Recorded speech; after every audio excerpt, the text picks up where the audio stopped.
E aí? E o nosso convidado de hoje, Alexandre Orion. Orion ou Orion? Orion ou Orion? Orion, Orion. Orion. Então tá. Já nem lembro mais como é que eu tava falando, cara. Tudo bem, meu caro? Valeu aí aceitar o convite. Tudo certo, meu mano, tudo tranquilo. É Orion, sempre foi sem acento, né, no registro. Aí eu Aham. colocava acento para as pessoas falarem Orion, aí veio a internet, e aí já não fazia mais sentido ter acento, né? Criava mais problema. Aí eu só deixei como era mesmo, mas a pronúncia, mas é diferente. Pode ser Orion, mas a pronúncia correta é Orion. É sobrenome. Maravilha. Vou tentar não errar, cara, até o final aí. Você me desculpa se eu errar, tá? Não tem problema. Ó, já tem uma galera já pedindo para você fazer arte na casa delas aqui, o Guaeca House, já deu um salve aqui. E já que começou agora a live, deixa eu agradecer. Durante a live é o Marco Melo que fez a ponte aí com a gente, valeu mesmo, amigos em comuns, né?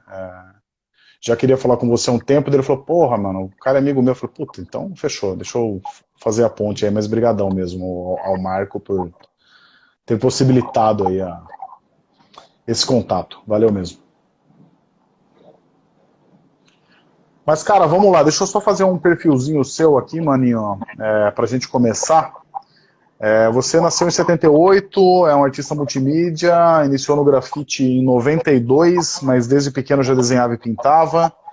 Trabalhou na direção de arte de revistas, até que em 2002 abriu mão de tudo e retornou para as ruas, onde iniciou um projeto denominado Metabiótica, do que a gente vai falar já já, no qual ele escolhe um local da cidade, realiza uma pintura na parede, depois com uma câmera preparada, aguarda o momento para registrar a interação das pessoas que vão se tornar personagens da fotografia, chegando ao resultado final do trabalho. A série, com quase 20 imagens, foi exposta em vários países e virou livro.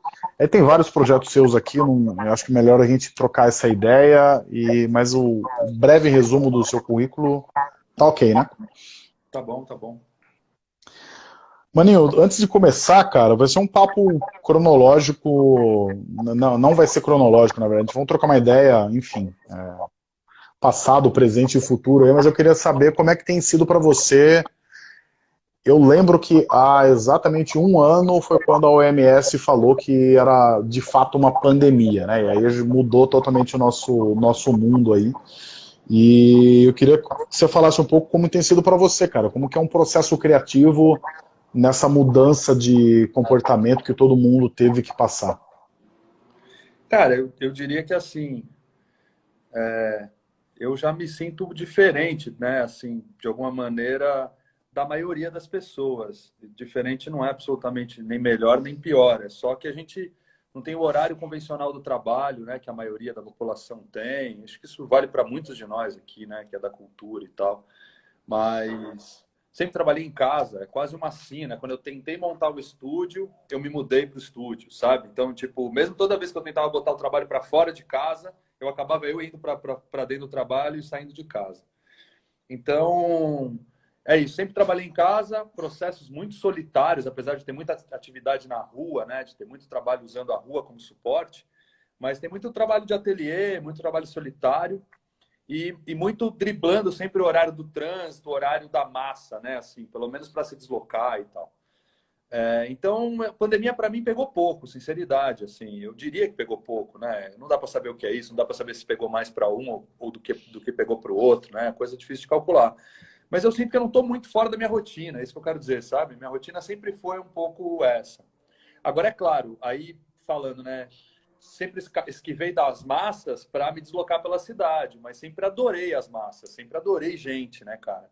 Então, sair na cidade, ver as coisas fechadas, como está acontecendo nesse exato momento, é esquisito. É muito esquisito no pior sentido da palavra, né? Não é o esquisito do espanhol, que é raro, Hum. é especial, né? É especial, mas é de um jeito muito esquisito, de um jeito muito doído, assim.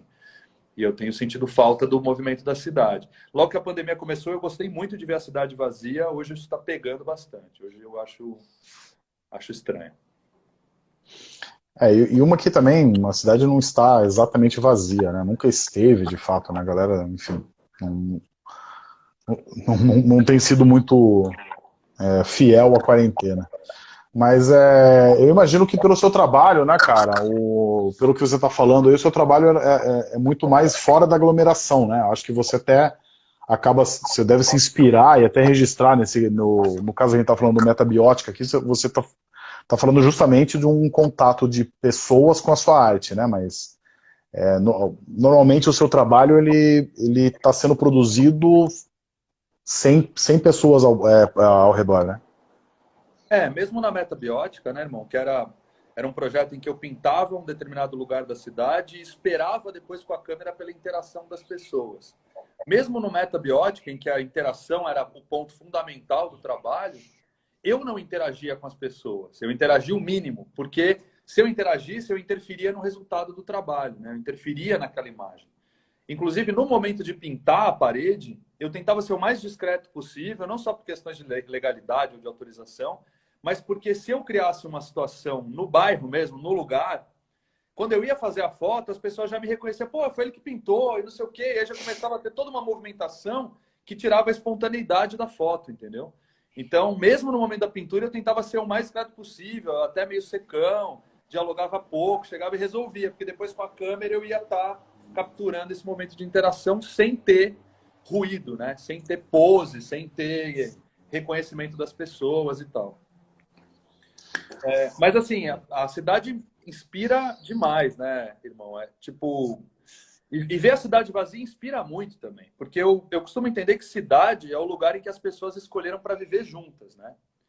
E ela não é um lugar natural, ela não é um reflexo do mundo, ela é um reflexo do humano, né? Tudo é muito construído. Uma cidade como São Paulo, por exemplo, você tem ali uma árvore ou outra, né? Você tem a natureza brigando para existir no meio do concreto e do asfalto. Mas o concreto e o asfalto é uma intenção humana, uma busca humana que eu acho que foi e vem sendo exagerada, né?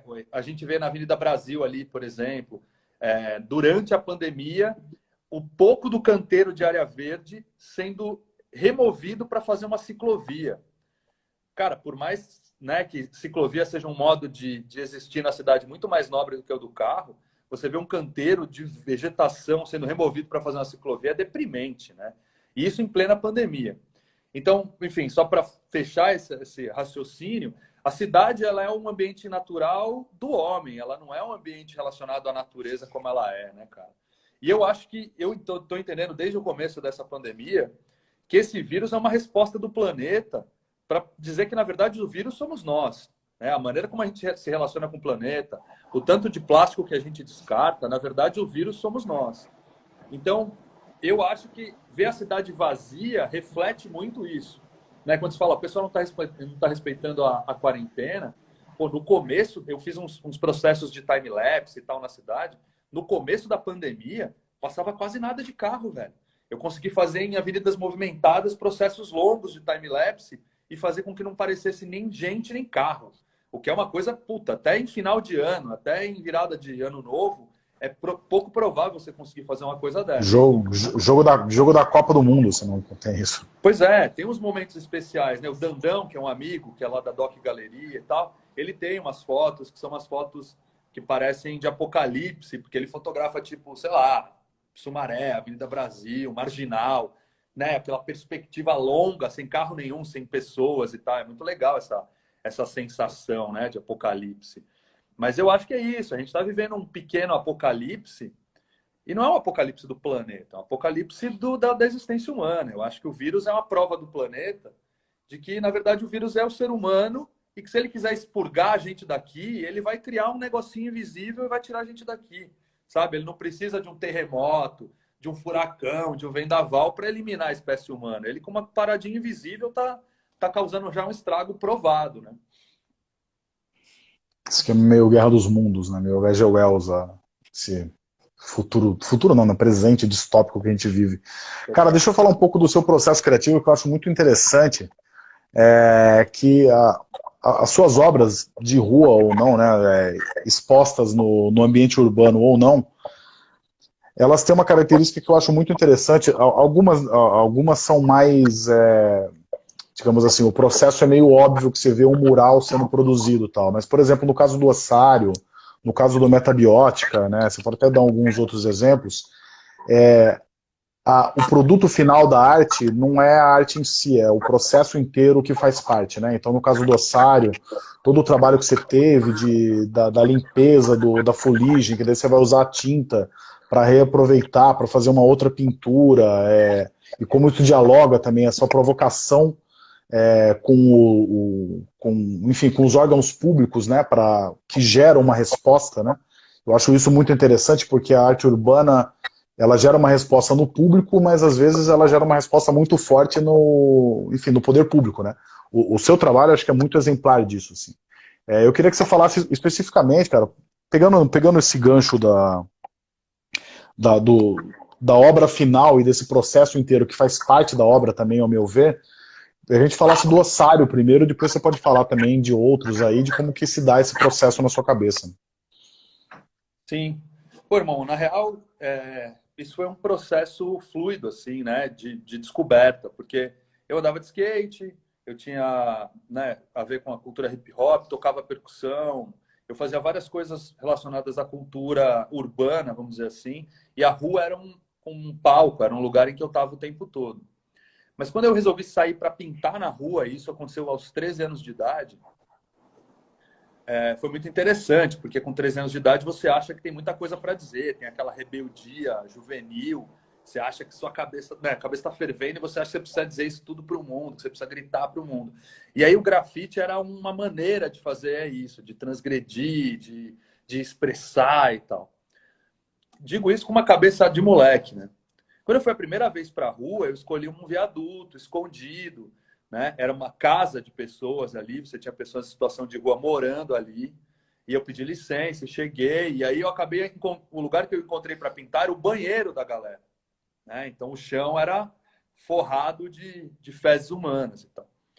O lance é entender assim, por mais que eu estivesse na rua, por mais que eu circulasse, por mais que eu não tivesse de fato medo de nada, eu sigo não tendo medo, sabe? Tenho medo da morte, tenho medo. Então eu acho que gente que fala, pô, vou pra rua, tenho medo de me roubarem. Pô, você mete um Rolex, você compra um carrão conversível, mas está muito vulnerável. Num país como o nosso, com uma discrepância social enorme, se você quiser ir para a rua, você precisa estar mais livre, como eu me sinto. Eu me sinto livre. Não vejo nada que alguém possa tomar de mim, a não ser minha própria vida. E eu também não temo por ela, porque eu sei que se tiver que chegar, vai chegar. Mas eu digo isso tudo porque eu nunca tive medo de nada. Só quando você chega em determinados ambientes, na hora que você está no fluxo do grafite, a cidade começa a bater de volta, cara. Você quer usar a cidade como espaço de expressão, mas tudo já está na cidade. A cidade já é o lugar onde tudo acontece. Até os manos do Núcleo, não sei se estão aí acompanhando a gente, que era um grupo de rap que a gente tinha um tempão atrás, que, né, a gente teve vários grupos de rap também. E a galera do Núcleo tem um álbum que chama Onde Tudo Acontece, que falando exatamente da rua. Na rua você vê tudo, irmão. Você não precisa assistir televisão para saber na notícia. De verdade, na rua você sabe de tudo, conversando com as pessoas você sabe de tudo. Observando a rua você entende as discrepâncias, os conflitos, a arquitetura, tudo fala. O lance é esse. Quando eu cheguei para fazer grafite, a cidade estava dizendo de volta, mano, tem certeza que é isso? Você não acha que isso aqui quer dizer mais do que isso que está na sua cabeça? Então sempre foi um embate ali com a rua. E aí, falando do ossário, não era nada além disso, cara. Os caras inauguraram, a Marta Suplicy inaugurou o túnel embaixo da Avenida Rebouças. Perdão, o túnel embaixo da Avenida Faria Lima. Eram dois túneis. O Fernando Vieira de Mello e o Max Pfeffer. São dois túneis praticamente idênticos, ambos passam embaixo da Faria Lima. Quando eles foram inaugurados, eles eram amarelinhos, né? Tipo aquele amarelo placa de trânsito, uma cor super luminosa. Passados 3, 4 meses, eu vi que os túneis estavam escuros, estavam acinzentados. Foi bem na transição de governo, a Marta não se reelegeu, o Kassab assumiu a prefeitura da cidade. Como eu vi aquela parede que era amarela se tornar uma parede acinzentada, tipo, né, mais escura, eu fiquei curioso para ver o que era. Juro para você, já contei isso várias vezes, eu achei que tinham dimerizado a luz, achei que tinham diminuído a intensidade da luz do túnel. Só que quando eu entrei, cara, não precisei de muito para perceber que no corrimão cilíndrico, que é um tubo, tinha uma pilha, uma pirâmide de poluição depositada em cima. Mesmo com os carros passando a 70 km por hora, criando um vácuo absurdo ali dentro, a poluição estava estagnada ali. E na parede não era diferente. Então levou 3, 4 meses para a parede que era amarela ficar preta, tá ligado? E era poluição. E aí vem essa história que eu estava te falando. A cidade ela já fala muito, a informação já está no lugar. entendeu? Quando você vai para a rua, a informação já está lá. E eu levei mais ou menos um ano, cara, dessa visita para entender de fato o que eu ia fazer. Porque lá dentro eu passei o dedo na parede, eu vi que a parede dava um contraste entre a parte limpa e a parte suja brutal. Era uma coisa assim, era uma plataforma perfeita para fazer arte. Eu podia ter escrito meu nome, feito um grafo, podia ter escrito mamãe te amo. Naquele mesmo momento eu podia ter feito isso. Mas eu falei, não, peraí. Primeiro eu saí de lá impactado, né? A palavra que está tão comum hoje, mas saí chocado com a quantidade de poluição que estava reservada ali dentro, entendeu? Tipo, o túnel ele é fechado, né, irmão? Então, a única coisa que diferencia o túnel de uma calçada qualquer aí da cidade é o fato de que ele não sofre o efeito da chuva. É só isso. Porque o vento lá dentro é mais forte do que aqui fora, por conta do movimento dos carros. Mas ele está protegido da chuva. Então, você imaginar que aquela fuligem que estava depositada ali dentro no período de 3 meses era a mesma fuligem que a gente estava respirando aqui fora. E aí eu decidi fazer o ossário, que nada mais era do que uma catacumba do futuro, né? Eu estava fazendo uma escavação como se fosse um sítio arqueológico, mas não era um sítio arqueológico do passado, era um sítio arqueológico do futuro. Como quem disse, se a gente continuar nessa mesma mentalidade, construindo espaços exclusivos para o automóvel, usando o carro com, com esse egoísmo que o carro é usado, um único indivíduo dentro de uma caixa de lata gigantesca, né, velho? Se a gente continuar nesse rumo, o que a gente vai ter é isso, a gente vai colher isso, um sítio arqueológico humano, né? Um sítio arqueológico de rostos. Aí, claro, tem várias metáforas possíveis, né? Ali você está se olhando também, né? Quando você olha o crânio, você vê todo mundo. Então, eu costumo dizer que o crânio, que é um elemento que eu trabalho bastante nessa série, especialmente nessa série de poluição, que não tem só o ossário, tem várias outras séries, né? Tem, eu chamo de espólio, mas você tem a polografia, que são gravuras impressas direto no escapamento do caminhão. Você tem os próprios murais, que são feitos com a poluição que foi retirada do túnel. Então, tem vários projetos. Eu costumo dizer que o crânio é um retrato coletivo, saca? Porque o crânio é aquilo que iguala a todos nós. É meio até comum você ver a molecada ter um certo fascínio pelo crânio e tal. Sim. O crânio tem a representação da morte. Isso é meio universal, né, na verdade, né? Todas as culturas têm isso. Né? Não, e é isso. O crânio é a representação da morte, mas também não tem nada que nos iguale mais do que a morte, né? Ou seja, o cara pode ser rico, pode ser pobre, meu irmão, mas quando chegar na hora de morrer, vai morrer e é aquilo ali. Aquilo é o que nos faz humano, né? Mas, enfim, acho que o ossário fala muito desse momento que a gente está vivendo também, sabe? Porque é isso que eu disse. Eu acho que o vírus, né? As árvores somos nós, né? Acho que o vírus somos nós, né, mano? Acho que é tipo... A gente, se não se tocar, a gente está passando por esse processo de pandemia e eu tenho percebido que quem é egoísta está mais egoísta. E quem tinha uma certa sacação, uma certa preocupação com o próximo, uma certa preocupação com o meio ambiente, parece que essas pessoas estão mais atentas, né? Mais alertas para aquilo que elas já sabiam. Eu tenho percebido isso, cara. A gente tem comido cada vez mais em casa, cortou-se carne vermelha, estamos no processo de cortar carne. Sabe, essas coisas que estão por aí, que já faz tempo, que a gente já conhece, que até já chamamos de xiita, sabe? E tal. Mas eu acho que é isso, irmão. Nossa presença no planeta, ela vai ter que ser muito mais respeitosa do que a gente vinha tendo até o momento.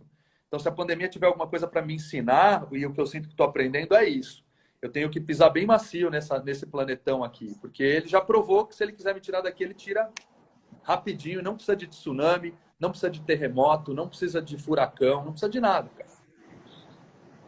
Eu acho que, cara, eu concordo com você, eu acho que, enfim, são alertas aí, eu acho que a arte também tem um pouco de papel de abrir os olhos e educar, e o seu trabalho, eu acho que ele tem muito dessa verve. A primeira vez que eu vi um trabalho seu foi justamente o ossário. Eu lembro que, enfim, querendo ou não, né, ele gerou uma mídia muito grande, virou notícia e tal, que abriu os olhos de muita gente para o seu trabalho, quem não conhecia seu trabalho ainda, que era o meu caso na época, mas para além do seu trabalho, né, por uma causa, né, não é tipo assim, o cara faz um desenho bonito. Fala, não, cara, presta atenção, isso está falando, você está numa catacumba aí, diariamente, passando por túneis, tá, uma poluição desenfreada, e quem mora em São Paulo já deve ter 1000 casos, assim. Eu moro em São Paulo, eu morava perto do Minhocão um tempo, eu lembro que a minha sacada ficava com uma fuligem, assim. Era diariamente, tinha uma fuligem, que é essa fuligem que você está falando, né? Enfim. Deixa eu só ler, cara, quem quiser mandar pergunta, fiquem à vontade aqui, ó. O Rogério mandou um salve aqui, falou que Alexandre Orion, em meados dos anos 90, ganhou uma revista de grafite, tinha um trampo dele que eu reproduzi na parede do meu quarto, quase 30 anos atrás, doideira. enfim, quem quiser mandar perguntas aí, fiquem à vontade, tem uma galera aqui. Mas, cara, deixa eu Só falar um pegar negócio, o... Claro, desculpa te interromper. imagina. É doideira mesmo, porque há 30 anos atrás eu não tinha nem nascido, tá ligado? Então os caras já publicavam coisa minha, eu não tinha nem nascido, velho. Não, é 30, doido 30. imaginar, uma brincadeira aí com a galera, mas é doido imaginar, né? Nossa geração estudou só artista morto, né, cara? E essa era da informação em que a gente entrou, que na verdade a gente já passou da era da informação, agora a gente está na era da desinformação, né? Porque a verdade já não é mais uma questão, né? Parece que quanto mais polêmica for a notícia, quanto mais rápida ela chegar, é mais importante do que ela ser verdade. Então acho que a gente já passou da era da informação. Mas é muito interessante pensar que eu sou de uma geração que eu só estudei artista morto. Então é comum eu me deparar com pessoas que estão estudando o meu trabalho agora, num livro didático, ou que estudaram há pouco tempo atrás, e que ficam muito surpresos ao ver, né? Fala, pô, esse é o cara, né? Tem uma certa mitificação, né, daquela figura que você está estudando, mas tem também uma surpresa de entender que a gente é muito contemporâneo, né? Que a informação tornou esse fluxo muito mais possível, né? Então, muito legal saber que o irmão deve ter sido a FIS, a revista dos Gêmeos, que inclusive estão lá na Pina agora, e acho que deve ter sido a revista FIS, né? Que ele teve um trampo, ou tinha umas revistas da cultura negra, que eu tive muito orgulho de participar já mesmo há uns 26 anos atrás. Tinha umas revistas que eram do movimento negro, e eu estava muito ligado, fiz exposições no Museu Afro-Brasil e tal. Afro-Brasil não, o Afro-Brasil é mais recente, do Ibirapuera, era o Museu Afro-Brasileiro lá do Jabaquara. A minha primeira exposição foi lá, então tem umas aproximações importantes aí da cultura hip hop, que é uma cultura que tem uma essência tão bonita, né? Desculpa aí, Sim. fiz um comentário. Não, mas imagina, fique à vontade. Não, eu só ia complementar que eu acho engraçado também isso daí, porque a gente vive na era da informação hoje em dia, e a influência que vocês... Enfim, se você quiser dar uma pesquisa no Google ou em qualquer coisa, você vai achar referências muito boas. E antigamente não, né, cara? Você tinha que depender de revista, não tinha internet, não tinha nada. Então uma matéria que saísse no jornal, seja lá onde fosse, já era uma coisa para se guardar, né? Para influenciar realmente assim, uma galera. Deixa eu já aproveitar aqui e fazer a pergunta do Marco Melo, o nosso ouvinte premium aqui. Ele pede para você falar da linha de roupa que você fez com os seus filhos. Legal. Salve, Marco. Legal aí, mano, que você fez a ponte também, te agradecendo aqui também. Irmão, na verdade eu fiz... A gente fez de brincadeira com um parceiro que é da Estorvo, que é o Renato, e convivendo um dia ali, meu filho desenha desde muito pequeno também, faz os desenhos, modéstia à parte aí de pai coruja, mas faz uns desenhos bem bonitos e muito confiante, muito seguro, assim, né, de desenhar. E aí a gente decidiu fazer isso, fez uma brincadeira, eu fiz uma estampa de camiseta e meu filho fez outra estampa de camiseta. Vida adulta, né, cara? A gente tem que trabalhar, pagar conta, é tanta coisa para resolver. Eu, se pudesse, ia ficar só de projeto com os meus filhos. Eu sonho um monte, fazer livro com eles. Inclusive, estamos nesse processo aí. Minha filha fez um roteiro, minha filha é mais nova, né? É um de 12 e uma menina de 7. E minha pequena veio com roteiro, ela é super do texto e fala. Ela tem toda uma coisa cênica, assim. E ela fez um roteirinho muito interessante de uma relação com a casa, inclusive tem muito a ver com esses temas que a gente está falando aqui. Então, tem uma intenção de fazer um livro com a dupla, sabe? De desenhar junto com meu filho, com o roteiro da pequena. Mas é assim, essa coisa que a gente quer... E a molecada tá com a cabeça muito mais antenada que a nossa, né, cara? O chip deles é muito mais atualizado mesmo que o nosso. Então, eles têm uma visão, eles têm uma percepção que quando você para prestar atenção e ouvir, não é coisa de pai, não. É realmente de você abrir, prestar atenção no que os caras estão falando, entender a visão deles do mundo, você percebe que eles estão bem à frente.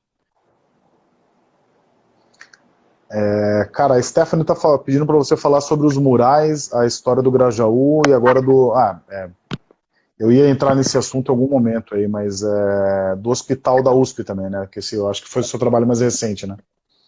Foi sim, o mural do...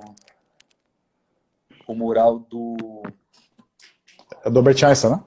Do Hospital das Clínicas, que é o Hospital das Clínicas da Faculdade de Medicina da USP, né? A sigla é Na Rebouças ali, né? USP. Oi? É descendo a Rebouças ali, né? Na Rebouças, no encontro com a Avenida Paulista ali, né? Bem no ponto mais alto da cidade e tal. Mas o que pediram para falar também? Porque eu só peguei esse finalzinho. Sobre os seus murais e a história do Grajaú. Tá bom. Cara, no Grajaú eu tenho irmãos, né? Eu sou crescido na Zona Sul de São Paulo.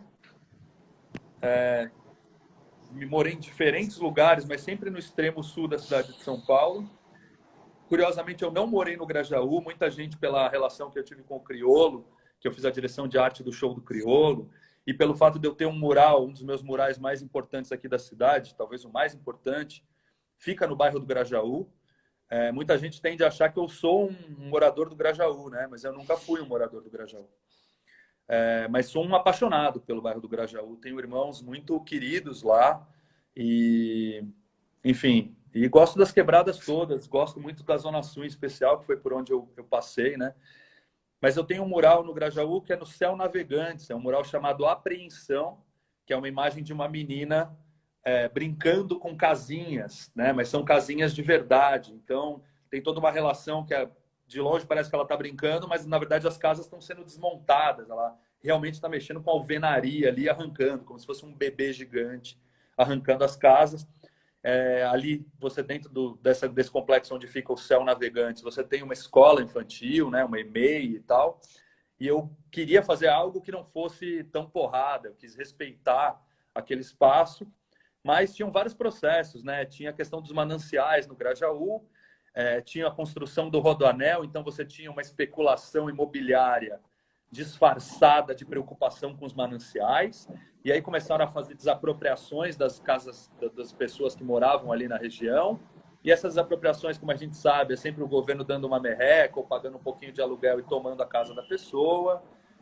Então, assim, situações muito delicadas, e eu juntei essa temática toda nesse mural que eu chamei de Apreensão, que tem relação com aprendizado, né? Que é a relação do homem com o mundo e como a gente aprende a fazer, mas os riscos que estão implícitos nesse processo de aprendizado, né? Então, também fica dando volta no mesmo tema, curiosamente, mas também tem a ver com a pandemia, que é isso, o que a gente constrói no planeta e como a gente constrói e que efeitos isso tem, né? Mas, obviamente, não criticando o processo urbanístico do Grajaú, pelo contrário, acho que o poder público abandona as pessoas e abandona as regiões e depois chega para desapropriar e deixar as pessoas numa miséria qualquer sem suas casas, né? Então, na verdade, muito mais favorável em relação aos moradores, em relação à ocupação que o Grajaú significa, que é uma coisa, inclusive, linda e poética. Quem nunca esteve lá, eu aconselho aí. Existe um movimento de grafite lá e artístico, de maneira em geral, é muito potente. Então, quem não conhece o Grajaú devia conhecer, inclusive conhecer a represa. É possível nadar na represa. Os finais de semana lá são realmente mágicos, assim. Quem tiver essa oportunidade, obviamente, passando a pandemia, eu indicaria que conhecesse. E o mural mais recente, que foi esse feito no HCFM USP, que é o Hospital das Clínicas da Faculdade de Medicina da USP, eu fiz numa lateral do INCOR, né, do Instituto do Coração, que tem uma simbologia especial, porque além de ser um Instituto do Coração, como todo mundo conhece, ele é um instituto de pneumologia, né? Então, boa parte do processo que aconteceu relacionado à pneumologia, à própria pandemia, às pesquisas, às aprovações de respiradores, enfim, vários processos aí que envolvem medicina nos seus mais diferentes níveis, administrativo, de pesquisa e tudo que se possa imaginar, os caras são referência nisso. O complexo do HC ali também ficou destinado para o atendimento exclusivo da Covid, só com cirurgias de emergência, transplantes e outras coisas, mas o foco principal foi atendimento da pandemia. E o que eu quis fazer foi uma homenagem aos profissionais da saúde. Eu fiz uma mistura de rostos, como se fosse um mosaico de fisionomias, com a intenção de homenagear mesmo os profissionais da saúde. Eu não chamei de homenagem, na verdade, eu usei esse termo agora quase como um ato falho. Não gosto da ideia de homenagem. Homenagem me parece uma coisa póstuma. Parece assim, estou te homenageando, então agradece e acabou, né? Eu acho que a homenagem ela tem um processo que meio que se encerra em si. Então, eu estava chamando aquilo de reconhecimento, mais do que de homenagem.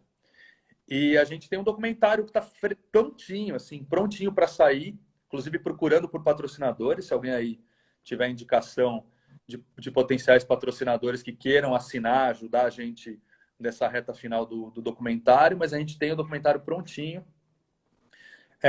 com os depoimentos dos profissionais da saúde. Então, na verdade, só para fechar, o cuidado o tempo todo foi não protagonizar, né? Assim, eu não posso falar em nome dos hospitais ou em nome dos profissionais da saúde, porque eu não tenho conhecimento, né, desse setor. Por mais que a gente queira se inteirar, e por mais que eu tenha conversado com inúmeros profissionais, quanto mais você conversa, mais você percebe que você ignora aquele assunto, né? Por exemplo, profissões como atendente de nutrição, a nomenclatura eu desconhecia, não sabia nem que existia essa profissão. É uma profissão fundamental no lance da alimentação dentro dos hospitais, né?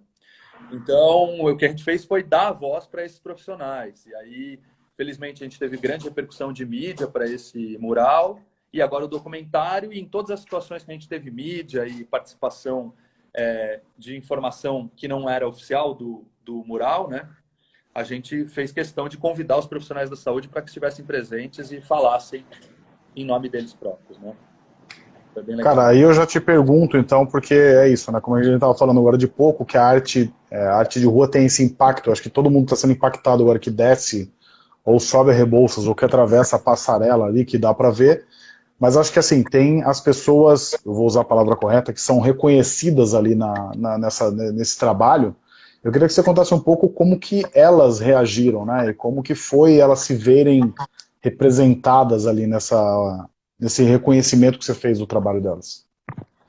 Então, cara, os profissionais da saúde nesse documentário que sai muito em breve, assim, não demora mais 1 mês, 2 meses para ser lançado. Quem tiver interesse aí, me segue aqui no Insta, que vai receber aí em teaser e as informações todas. Os profissionais da saúde no documentário falam disso, né? O Evaristo, que é um auxiliar de enfermagem, ele fala que é um levantar de alma. Achei tão bonito essa expressão que ele usou, né? Porque foi durante o processo da pandemia, então tinha toda uma delicadeza, né? Até em acessar o hospital existiam riscos e cuidados a serem tomados, né? E aí poder fazer essa homenagem, poder desenvolver um trabalho, um mural de 440 metros quadrados, né? Tem 44 metros de altura a parede, né? Só a parede pintada, fora a altura para Rebouças chega a 80 metros de altura. A gente ficou ali, inclusive o Altieri está aqui, ó, o TF está aqui, 361. Foi um dos meus parceirões lá, um cara que me ajudou muito a botar essa história de pé, né? O mural, pela estética que foi se desenvolvendo, eu acabei pintando ele sozinho. Então, a parte das cores, da volumetria, eu acabei pintando isso sozinho, mas sempre com apoio muito firme do Altieri, do Biano, da Liz, né? Teve uma galera importante lá. E também de solo, a galera de produção, a Tuíla, o André, são pessoas a quem eu agradeço muito nesse processo. Mas, enfim, no documentário é possível ver a opinião dos profissionais da saúde nesse processo do mural. É bonito, a galera fala, pô, me vejo ali, aí, pô, as pessoas te veem ali, se reconhecem. Mas eu gosto de pensar também que, assim, né, é um reconhecimento para os profissionais da saúde, mas é uma coisa que eu também falo no documentário, que não é só para os profissionais da saúde. Eu acho que a gente vive um momento, irmão, em que você tem corrupção, né? Não é novidade no Brasil nem no mundo, mas você vê aí político roubando no respirador, né? Você vê desvio de verba, você vê fura-fila na vacina. Cara, eu acho que os profissionais da saúde, tudo bem que isso pode até parecer um clichê a essa altura do campeonato, mas é bem importante a gente lembrar que esses caras passaram meses sem visitar a própria família. Teve gente que dormia no hospital ou dormia no hotel. O efeito psicológico da pandemia para esses profissionais é puxado. Os hospitais, a gente está próximo agora dos hospitais por conta desse mural, e eles não conseguem profissionais para trabalhar nas UTIs de Covid, mesmo nos complexos de Covid. As pessoas não têm mais energia, nem psicológica, nem física, tá ligado, irmão? E aí você imaginar que profissionais como esses, que trabalham com esse lugar de ética, eles têm que ser uma referência para todos nós. Então, quando você levantar para fazer o seu trabalho, quando eu levantar para fazer o meu, eu tenho que me espelhar nesses caras sim. No trabalho honesto, no trabalho diário, na batalha, na ideia de salvar vidas, sabe? Porque aí tá, não é porque a profissão dos caras é de salva vidas efetivamente, que as outras profissões são qualquer coisa, que eu posso exigir, barganhar ou fazer qualquer coisa quando eu estiver no ambiente privado, entendeu? O que a gente vê é pouca honestidade, é muita desinformação, sabe? São governantes com um descaso brutal, tipo esse nosso presidente que é um asco, né? Que é uma coisa asquerosa, que a gente disse ele não, mas ele tá aí, enfiaram esse cara lá.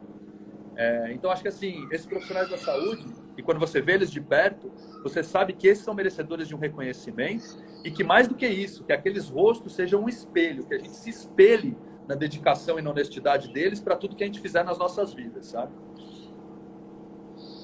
Boa. Cara, deixa eu aproveitar aqui. O Mare Coleo mandou um salve para você. Ele pediu para você falar um pouco de como foi o processo de criação da série Metabiótica, que a pessoa se inspira muito nessa pegada de interatividade que essa obra provoca.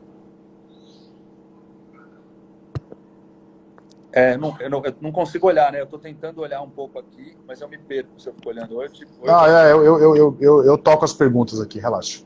Você administra aí.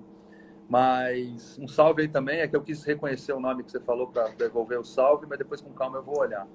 Mare. Já te falo já, chama Mare Coleo. Mare Coleo, salve Óleo. Fala um pouco de como foi o processo de criação da Metabiótica. Valeu, mano. Me inspiro muito. Então, o Metabiótica é muito interessante, cara, porque eu fazia grafite já há muitos anos, né? Desde 2000. Desde 2000 não, isso foi em 2000 que eu ia contar agora. Desde 92 eu já fazia grafite. E eu fui um pouco bodeando também, sabe? Fui pegando um pouco de bode do mundo do grafite mesmo, que na época tinha muita regra, né? Hoje em dia tá super... Ainda tem uma galera que é dona de muro, que quer pôr regra para os outros e tal. Quer dizer que grafite é só com spray, ou que grafite é só ilegal. Eu acho que grafite já se tornou muita coisa. Mas lá na década de 90, existiam muitas regras. Então eu comecei a ficar meio entediado com o lance do grafite e comecei a ficar fascinado pela fotografia. E o Metabiótica surge disso, né? Eu sentia um incômodo dos grafites cada vez mais parecerem telas penduradas na rua, né? Então tinha muito isso. Os grafites bonitos, muito elaborados, eles para mim pareciam telas que foram penduradas na rua. Eu começava a não ver conexão entre aquela pintura e o que estava acontecendo na cidade. Isso me incomodava. Por outro lado, eu estava fascinado com a fotografia, mas também incomodado com a maneira como a fotografia tinha um lado publicitário. Mesmo no fotojornalismo, né? Mesmo quando você abria um jornal, você via que algumas imagens estavam sendo usadas ali para te convencer de uma coisa que não era fato, né? E até hoje, então, a gente tem isso mais do que nunca. O sentido da foto sendo deturpado com narrativas aí das fake news e tal.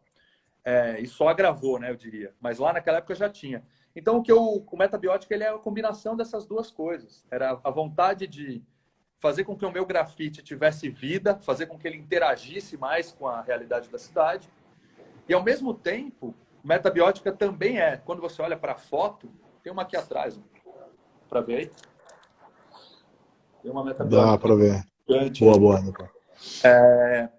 Ao mesmo tempo, quando você olha para a imagem, você fica se perguntando se ela é real ou não é real, né? Então, essa ideia de ter o grafite e a pintura e a vida real interagindo, hoje em dia, de novo, né? A gente avançou muito em relação à imagem, mas isso aqui em 2001, que foi quando eu comecei esse projeto, era chocante você ver. Eu andava pelos corredores da exposição na própria Pinacoteca, foi uma exposição feita em 2004, né? O térreo ali o subsolo da Pinacoteca, que é onde tem a cafeteria, que era o espaço de fotografia. Eu fiz uma exposição lá em 2004.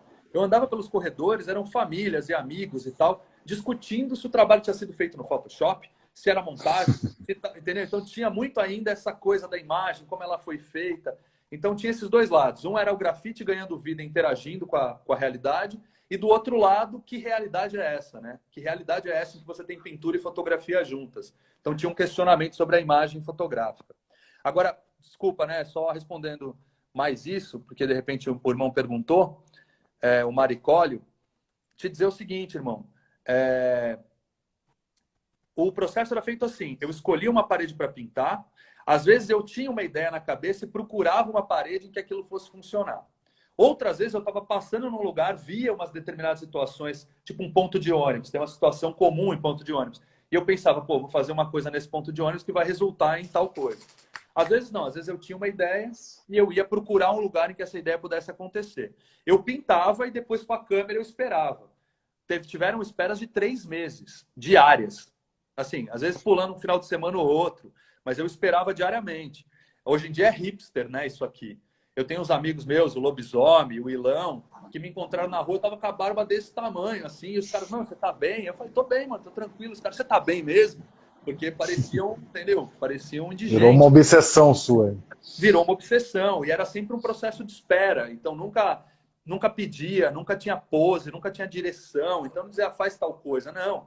Era esperar pela foto mesmo. E aí tiveram, obviamente, esperas que foram super curtas e magicamente resultavam em alguma coisa, mas também tiveram esperas de 3 meses. E assim, sempre, na época era filme, né? Não era digital. Então eu fazia sempre pelo menos um filme para revelar. Então, claro que mesmo que eu achasse que tinha feito uma boa foto, eu não, na maioria das vezes acontecia isso. Pô, acho que fiz uma boa foto. Mas 10 dias adiante apareceu uma foto melhor. Então era sempre um processo de espera mesmo. Cara, tem mais perguntas aqui, eu vou tentar dar conta delas aqui, da pauta também, a gente vai emendando as coisas.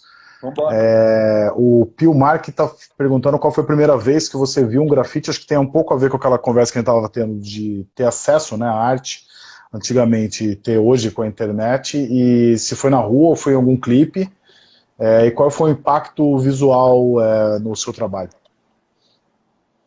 Cara, a primeira vez que eu vi um grafite, não era um grafite, né? Então vem essa questão. Assim, a primeira vez que eu vi um grafite, talvez não fosse um grafite, talvez não tivesse esse nome.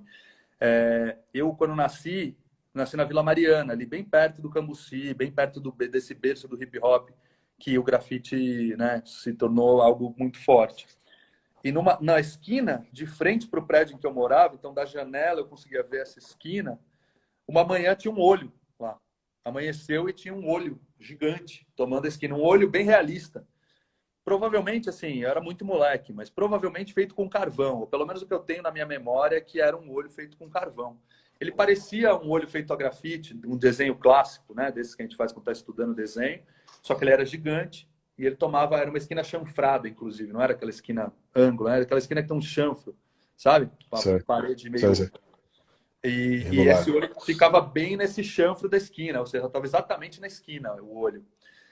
E, e aquilo é engraçado, aquilo ecoa na minha memória. Eu nem sei dizer que efeito isso teve para mim, mas é bem poético, assim, é uma coisa que ecoa muito na minha cabeça e ecoa nesse sentido de que, como eu sou filho único, né, cara? Eu sou o único, era a única criança enfiada dentro de casa. Então, poder olhar ali, enfim, aí tem várias histórias que a gente não precisa entrar no mérito, mas meu pai era alcoólatra, então tinha toda uma vivência meio esquisita, sabe? De ser sozinho, de ter umas tensões em casa e tal. Então, a varanda, para mim, era um escape importante, era uma varandinha de um prédio bem antigo. E eu lembro que eu ficava muito na varanda. Eu queria já muito a rua, sabe? Eu já queria a rua e talvez fosse até uma fuga de dentro de casa, mas eu ficava na varanda olhando para fora. E aí, no dia que aquele olho apareceu, puta, foi um evento, no mínimo, um grande evento, né? E aí tá, e aí eu interagia, eu jogava às vezes coisa da varanda, não para machucar ninguém, mas para interagir com as pessoas que estão passando. Então já tinha uma brisa que dá para reconhecer aí dessa época. O Chef aí, que acho que é o cara que te ajudou aí, né, no mural, tá te perguntando se der para você falar qual foi o trampo que te deixou mais feliz ou mais desafiador, e ele queria saber também se você tem um trampo especial que ainda você quer pintar. Mano, tô esperando ele me contratar, ele tá me devendo. Ele falou que ia me contratar para pintar um negócio. Esse aí que é o próximo que eu quero pintar, hein, mano. Não, mas é o seguinte. é, cara, desafiador. É muito louco, né? Arte, assim mesmo. Acho que quando a gente começa a entender. Eu nunca gostei desse termo de arte, sabe? É artista. Na escola, pô, o cara é desenho, o cara é artista, já vão te dando essa nomenclatura. Eu lembro, há uns anos atrás, o Itaú Cultural gravou alguns artistas e a pergunta era quando você resolveu ser artista? Né? Quando você decidiu ser artista? Eu achei uma pergunta tão descabida e é engraçado porque esse vídeo deve estar na internet até hoje. E aí tinha um monte de artistão respeitável mesmo, uns caras que eu respeito muito, com trabalhos, a Cláudia Andujar tá nesse vídeo. Pô, tem um monte de artista importante, sabe, das artes brasileiras, então é uma honra estar ali. Mas é engraçado porque muitos deles respondem, eu decidi ser artista, eu descobri que era artista. Talvez esse olho lá na esquina tenha me feito descobrir que eu era artista, mas eu não consigo pensar desse jeito. Porque eu acho que é um fardo tão grande ser artista, mano. Né? Você tem que inventar coisas, você tem que se renovar. Você vê as tirinhas do Angeli em crise, né, cara? É da hora, ele não consegue criar naquele dia, ele faz ele em crise. Porque, porra, é um fardo enorme ser artista. Então eu nunca gostei muito do termo, mas no final a gente entende que é arte mesmo, porque é muito diferente de qualquer outra coisa, né? Eu diria o seguinte, eu tive trabalhos mais desafiadores, mas que foram feitos tranquilamente, porque eu tinha menos pressão, porque eu estava numa onda melhor, porque, sei lá, mano. Teve situações de eu chegar na França, depois de pegar sem zoeira avião, trem e um carro e me deixarem num hotelzinho pequeno. Eu abri, tava nevando na janela. Eu falei, mano, o que que eu tô fazendo aqui, cara? Sabe? Eu nunca tive nada próximo de pânico. Acho que isso foi a coisa mais próxima de pânico que eu já tive na minha vida. Porque é isso, eu peguei um avião, depois um trem, depois um carro. E aí me deixaram num quartinho de hotel. Eu falei, cara, eu quero voltar para casa. Como é que eu faço para voltar para casa? Eu pego um carro, um trem, um avião? Não dá, Caminho né? inverso.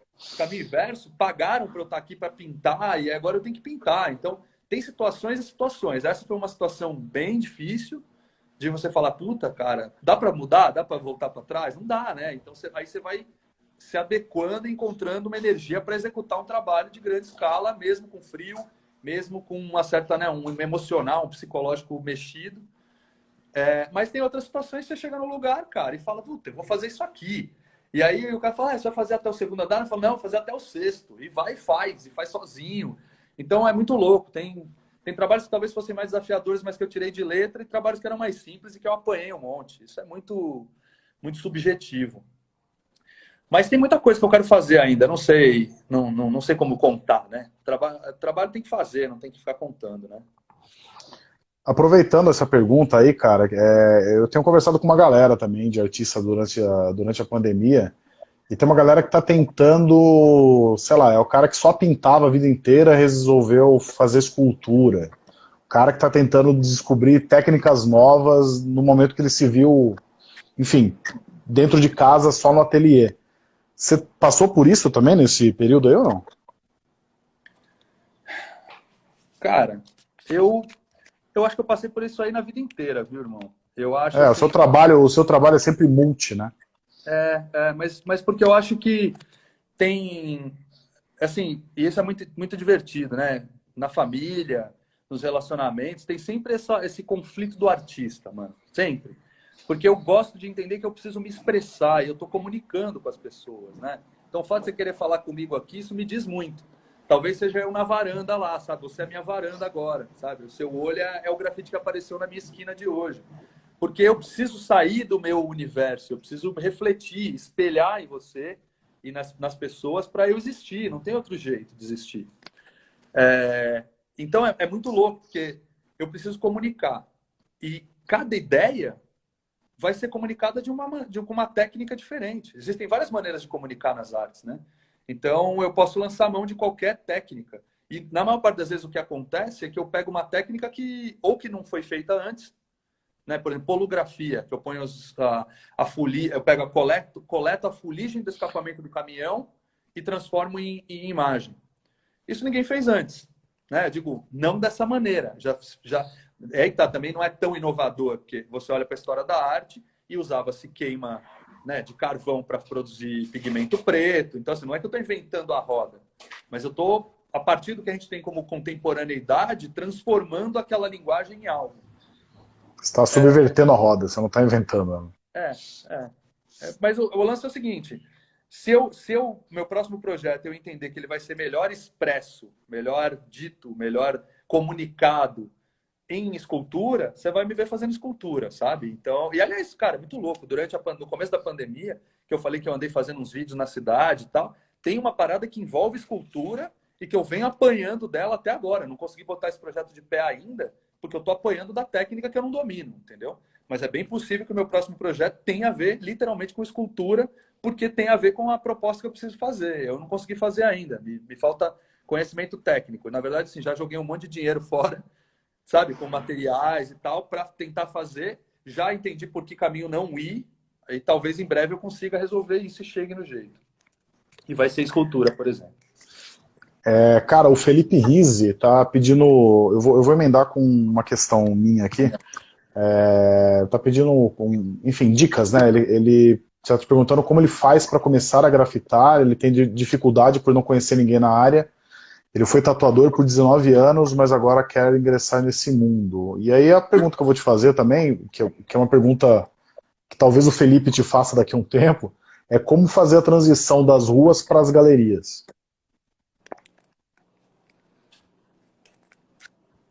Tá. Cara, eu acho assim, vamos lá, eu me perdi um pouco, deixa eu só ver aqui. Quem que faz a pergunta? Felipe Riz? Felipe Riz, isso. Como faço para começar a grafitar? Estou tendo dificuldade por não conhecer ninguém na área, 9 anos, mas agora quero me ingressar nesse mundo. Pô, vou responder o Felipe então aí primeiro. Felipe então. Beleza. Parecendo o Supla, né? O Supla no Instagram, assim. É um belo perfil para seguir, aliás.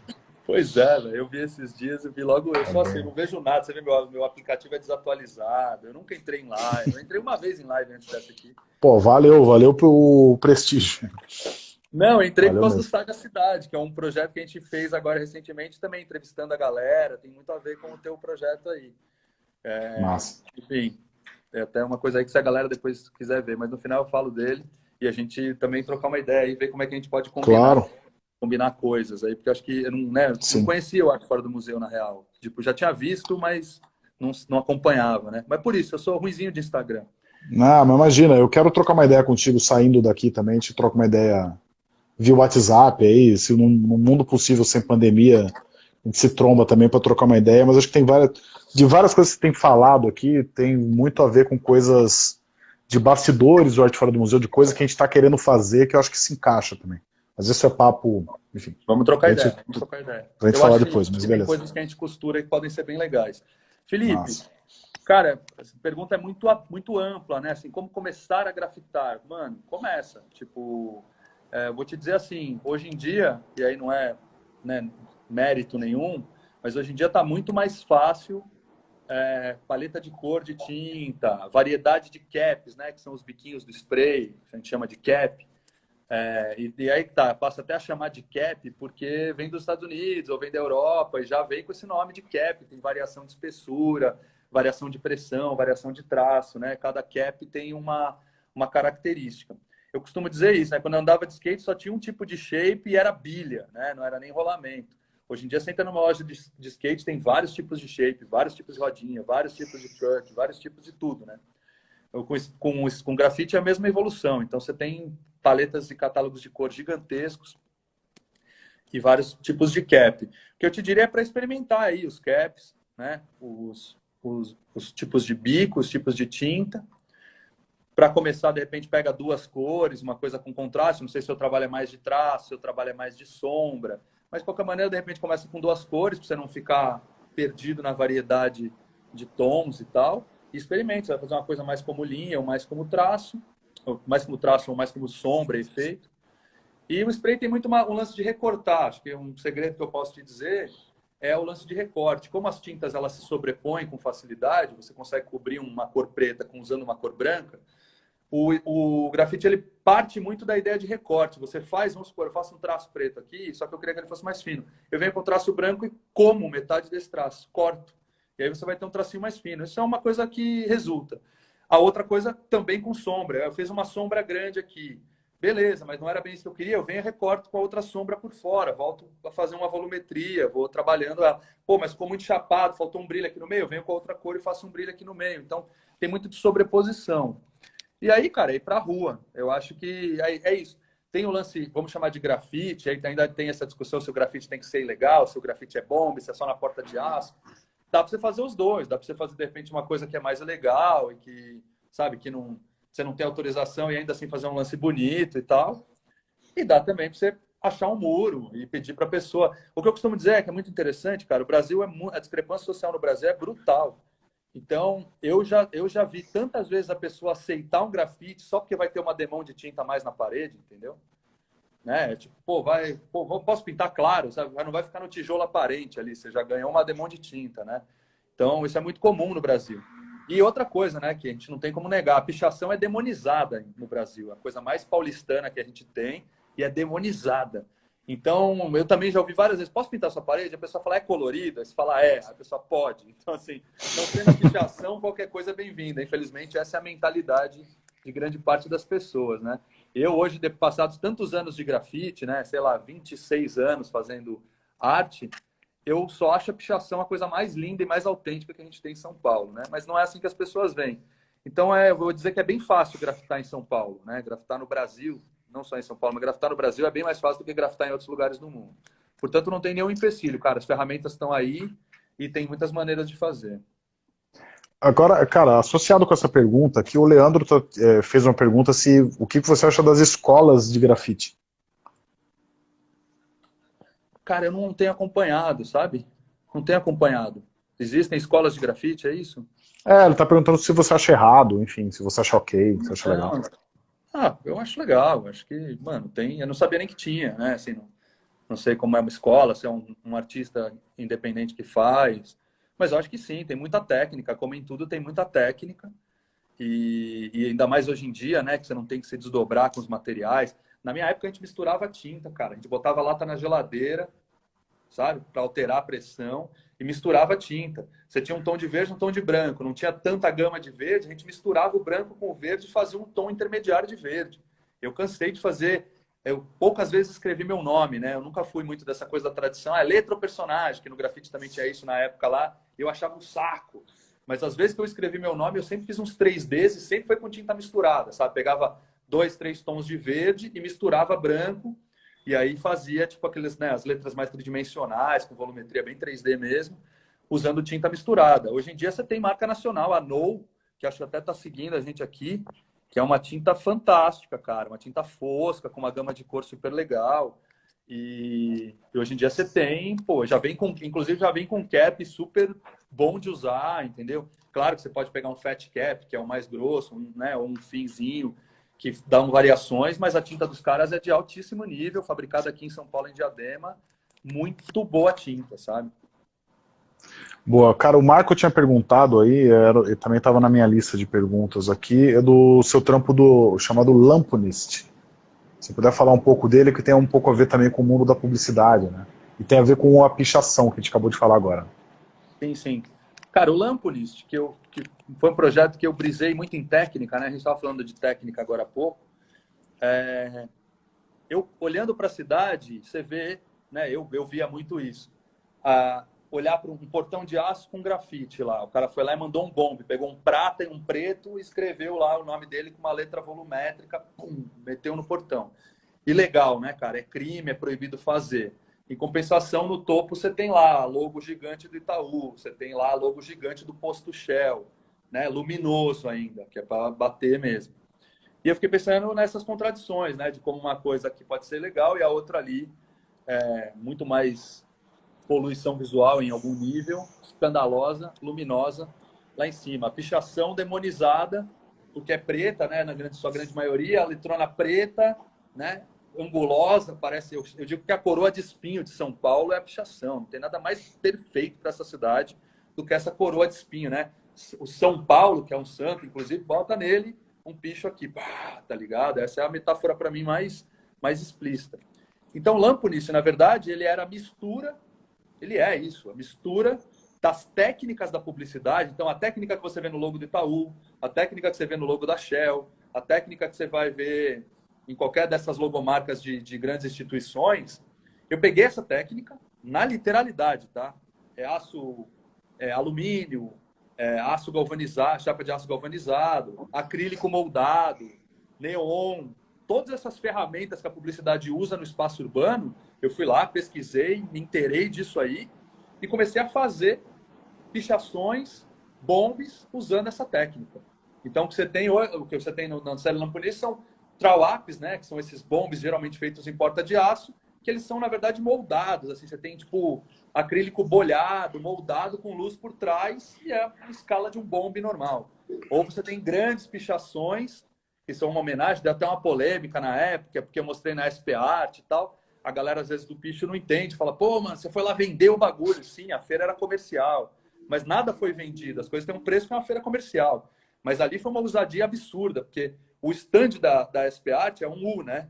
Você tem a parede do fundo, as paredes laterais. Geralmente o que as galerias fazem é botar mais paredes no meio. Então você está assim, aí o cara bota mais parede para ganhar espaço para mostrar a diferença. Claro, para pendurar coisa. Para pendurar coisa, porque ele está ali para vender. O que eu fiz no nosso stand foi fechar a frente. Sabe? Era muito louco, porque ao invés de pegar o U e criar nova superfície, eu botei uma parede fechando o U. E botei uma parada escrito violento fora, dentro decora, que era exatamente uma provocação em relação à pichação, né? Aquilo que todo mundo entende que lá fora é agressivo, aqui luminoso, vocês vão gostar, entendeu? Era uma puta de uma ironia. E fiz várias dessas assim. Mas é exatamente isso, ele é literalmente uma mistura da técnica publicitária com as escritas marginais, né? E é muito interessante quando você olha com estética, né?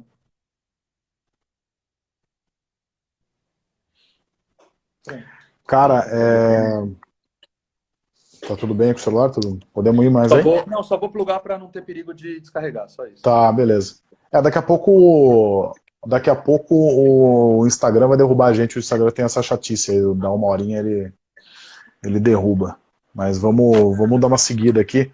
Cara, deixa eu aproveitar, mano. Você falou dessa vez que você teve agonia aí de pega o avião, trem, carro, vai direto pro, enfim, fazer trampos lá fora, né?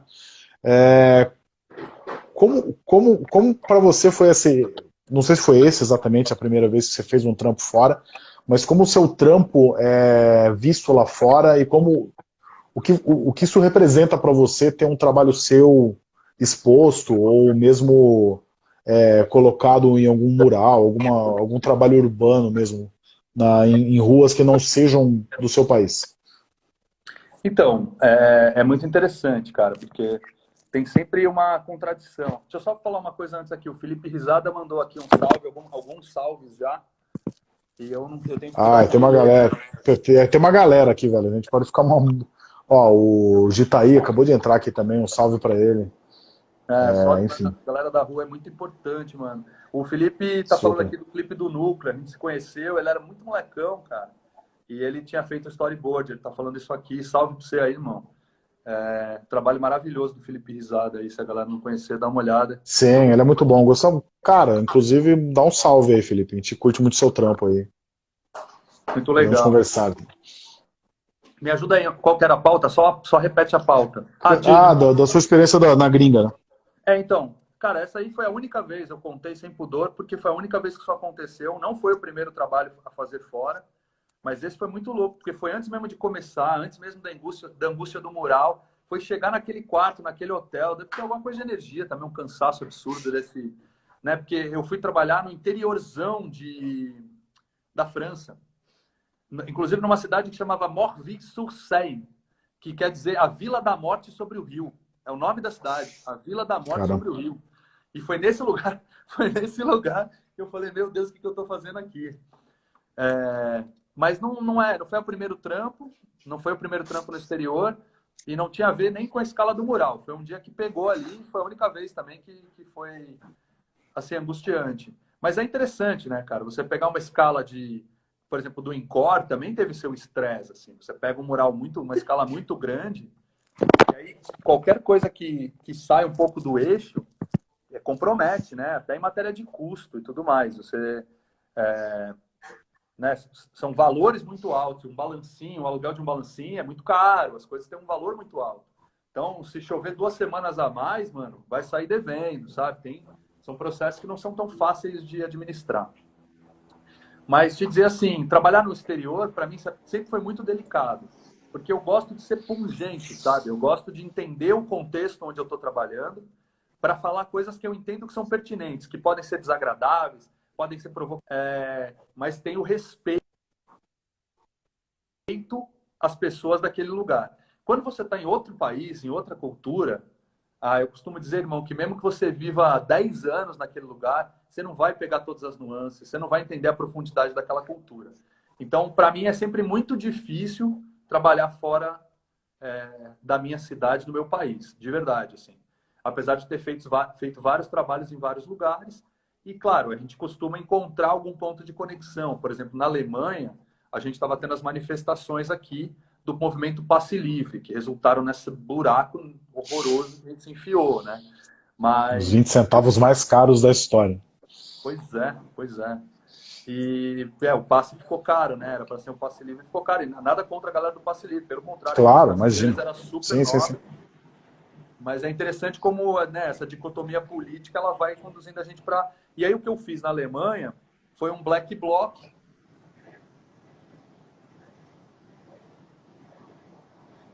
Deu uma travada. Você você fez na Alemanha um black bloc. Beleza. Eu fiz, ele travou mesmo, ele caiu aqui.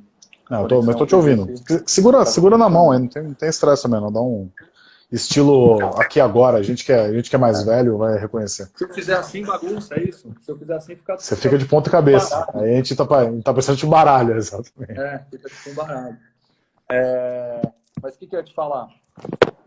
Eu fiz um black block em posição de meditação, segurando as pedras na mão, né? Que aí a pedra também tem um pouco aquele lance de quando você vai empilhando as pedrinhas, né? Que tem todo um lance meio meditativo. Eu fiz o cara meditando, segurando as pedras na mão, e era um black block, falando do momento brasileiro. Então, na Alemanha, eu estava falando do momento brasileiro. Era um jeito de poder. Era o ano do Brasil na Alemanha, né? Então, eu também fiz questão de levar essa temática. E nada mais era do que um black block meditando, ou seja, beleza, você tem toda essa energia. O Brasil é isso, né? Muita energia, muita vitalidade, só que a gente não sabe o que a gente quer, né, velho? A gente não sabe para onde a gente quer ir. Então, esse mural falava exatamente disso. Eu chamei de meditação e pus o black block lá, né? O que a gente faz com essa pedra? Tiro aonde? Que resultado ela vai dar? E a gente está vendo aí, Bolsonaro eleito, que não deixa de ser parte do saldo desse momento, né? Maninho, deixa eu te falar, velho. A gente já deu 1 hora aqui de Instagram. Eu tenho medo do Instagram derrubar a qualquer momento e parecer que eu desliguei na sua cara. Então eu já vou meio que finalizar. Eu vou te fazer uma última pergunta. Quando você se descobriu artista? Mentira, essa daí é a pergunta que fizeram pra você no Itaú. Não é essa que eu vou fazer, não.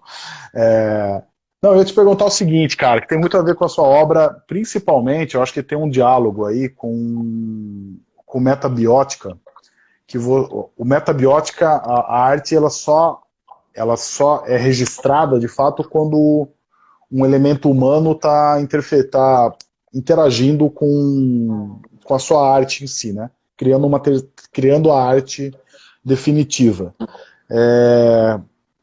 Durante esse processo que a gente vem falando com uma galera também, cara, é muito comum o artista relatar histórias assim de pessoas que foram tocadas pela sua arte de alguma forma, sabe? Desde, sei lá, coisas.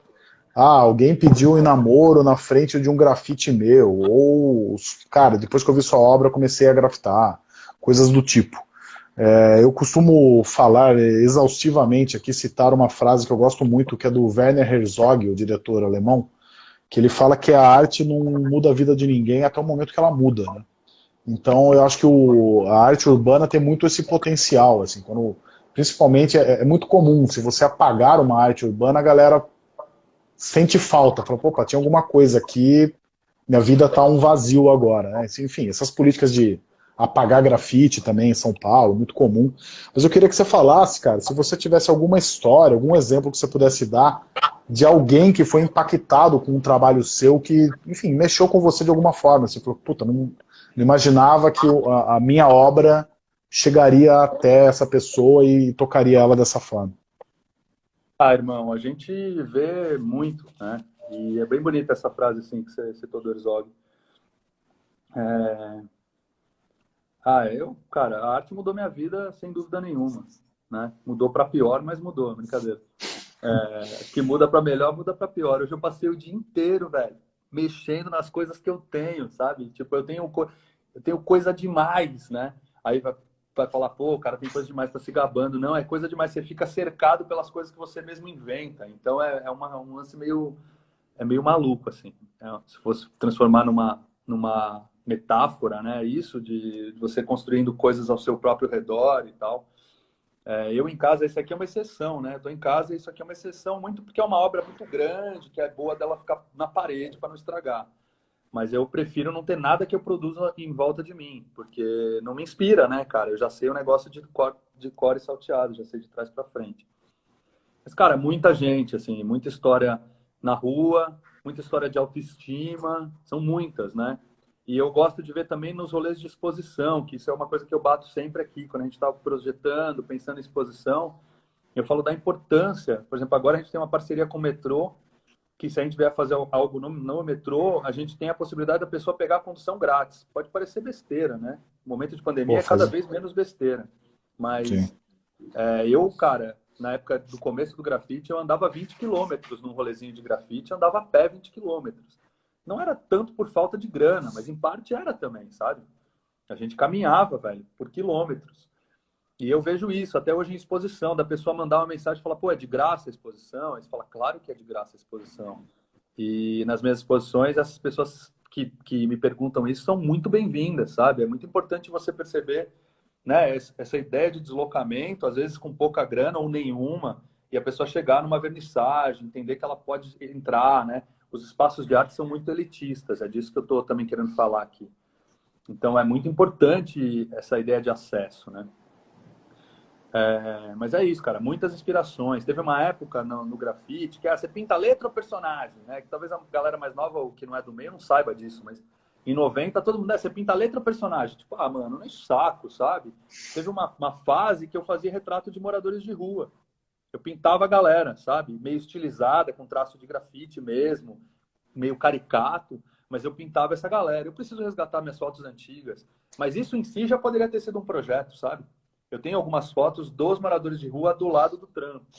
E isso é uma parada imediata ali, de autoestima, das pessoas que estão passando. Eu fiz isso na Avenida Paulista uma vez. As pessoas que estavam passando e a mulher posando para mim. A mulher de um carroceiro, ela não tinha uma das pernas, ela teve uma das pernas amputadas e ela estava em cima da carroça posando para mim e eu pintando ela.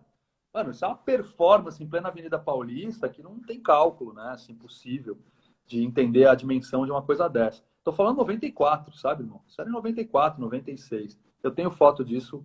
Se eu achar, até publico no Insta aí. Eu preciso, na verdade, revelar, porque as fotos foram sendo pegas. A galera, eu lembro disso. E vai sumindo o impresso. Mas os filmes eu preciso resgatar e revelar.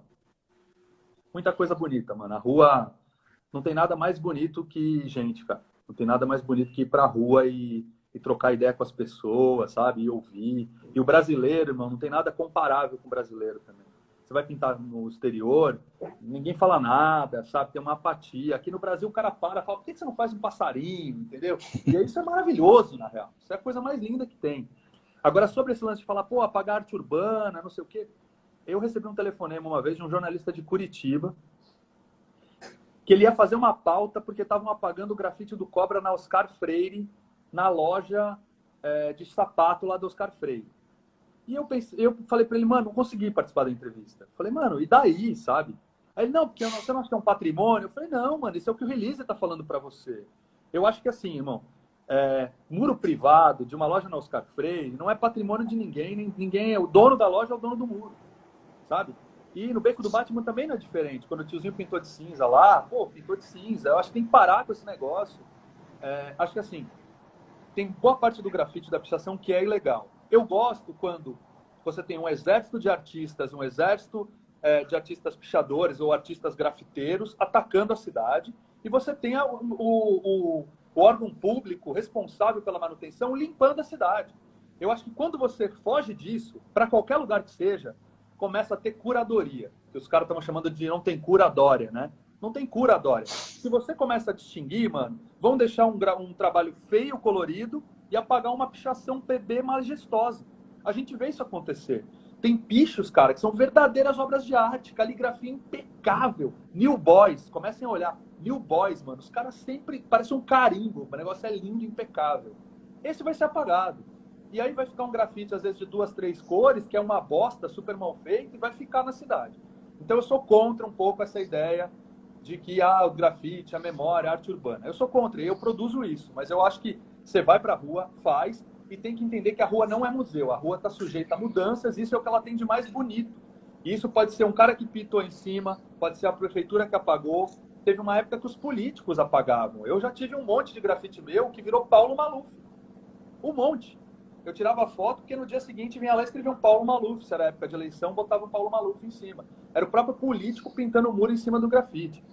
Então acho que tem que entender que a cidade não é museu, porque o problema da cidade virar museu é que alguns vão ter preferência e outros não. E eu acho que se for a cidade é de todo mundo, a cidade não é de ninguém. Cara, demais, mano. Valeu aí o papo, a gente estendeu um pouquinho mais de 1 hora e não caiu, ainda bem, aí o Instagram segurou a gente. Mano, eu queria agradecer de verdade, eu acho que o seu trabalho é incrível mesmo, eu acho que ele é provocador, ele entende as coisas que você faz na rua, falando exatamente do objeto nosso aqui no Arte Fora do Museu, né? Acho que até falando um pouco do nosso projeto, né? O Arte Fora do Museu é essa ideia nossa de que você não precisa entrar num museu para consumir arte, né? Existe arte nas ruas, existe arte fora do museu.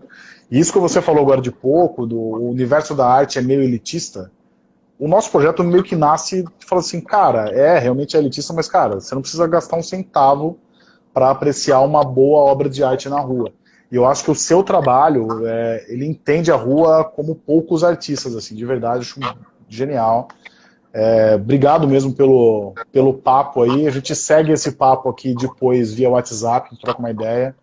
Mas, cara, para mim foi uma aula aqui, de verdade. Espero que todo mundo tenha gostado aí. Conte com a gente. Maravilhoso, mano. A gente segue ideia fora daqui. Quero falar um pouco aí do Saga Cidade, se você me permitir. Quem quiser dar uma Claro. olhada lá, é uma lógica bem parecida com a Arte Fora do Museu, assim, em algum nível. Deem uma olhada, tem umas entrevistas legais. A gente fez para a Virada Cultural, um projeto específico. Chama sagacidade.org. Quem tiver interesse nesse assunto, na temática de grafite. Lá tem temas bem pontuais. Eu entrevisto o Ozzy, que é da geração do stencil das antigas, e entrevisto os gêmeos, né? Então você tem ali um formato bem diferente desse, né? Porque eu não faço as perguntas como a gente faz aqui, né, irmão? Eu fico em off, na edição eu saio e deixo só os artistas falando. Mas dê uma olhada, sagacidade.org, é um projeto bem legal. E, pô, é isso, agradeço aí o convite. Um monte de gente querida aqui, eu estou muito ruim com esse negócio, eu não consigo raciocinar, falar e ler ao mesmo tempo, né? Na próxima encarnação eu vou nascer mulher, que eu sei que as mulheres têm muitas habilidades simultâneas, elas multitelam, eu não dou conta.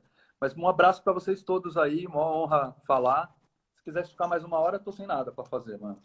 A questão é que o Instagram não deixa, senão eu ficava, maninho. Mas, Tranquilão. cara, valeu mesmo. Vamos trocar uma ideia depois daqui. E é isso. Para quem quiser também, segue a gente aí nas redes sociais. Entra também no arteforadomuseu.com.br. Tem um perfilzinho do Alexandre lá para ver mais obras dele. Enfim, é isso, maninho. Tamo junto. Valeu mesmo. E falemos. Beijo pra você, beijo pra galera Abraço. toda aí, ó. Tô vendo Letícia. Vou fazer isso. Posso terminar assim até cair?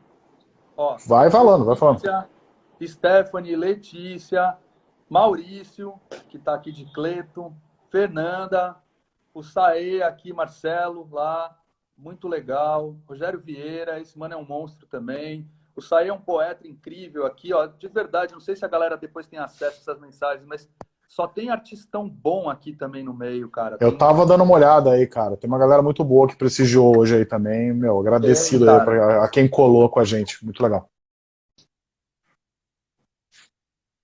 Agora, né? Beleza. Acho que não. Acho que ainda não. Beleza. Acho que ainda não. Continue, Rogério continue. tem um trabalho muito legal, que ele retrata a galera da quebrada com ferramentas de trabalho, fazendo uma alusão a essa coisa da violência policial, que tá com guarda-chuva, só coisa boa aqui. Adri de Maio, também fotógrafo com um trabalho incrível. Um monte de gente legal, tá aqui o Altieri, TF, aqui é o Altieri que deu uma força lá no mural. Mano, só gente boa. Larissa, beijo. Ó, o Gus Vaz aqui também, puta artista do digital, ele se diz pedreiro digital, é monstro. Pô, a Stephanie é da área da saúde. Felipe Risada aí, quem puder seguir, conhecer o trabalho, só no rolinho. Gitaí tá aqui, ó, artistão também, do stencil, um cara das antigas. A gente entrevistou ele já também aqui, ele é muito bom, cara. Gostamos muito. Muito legal, puta cara. A Nou tá aqui, ó, marca nacional, No Colors aqui, levantando tinta. Cara, tinta nacional de alta qualidade, No Colors. Os caras fogem desse mercado de, sabe, de material de construção, que tem todo um desafio de distribuição, de fabricação. O Brasil não é um país fácil para você empreender. A No Colors faz um trabalho incrível, uma paleta de cor super boa, tintas acessíveis, para quem quer trabalhar é demais, mano. Tem um monte de gente legal aqui, mano.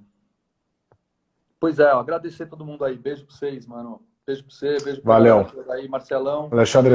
Marcão, desculpa. Cara, Marco Melo. Marco Melo, sem ele não estaríamos aqui. Valeu, maninho. Beijão pra você aí. Até mais.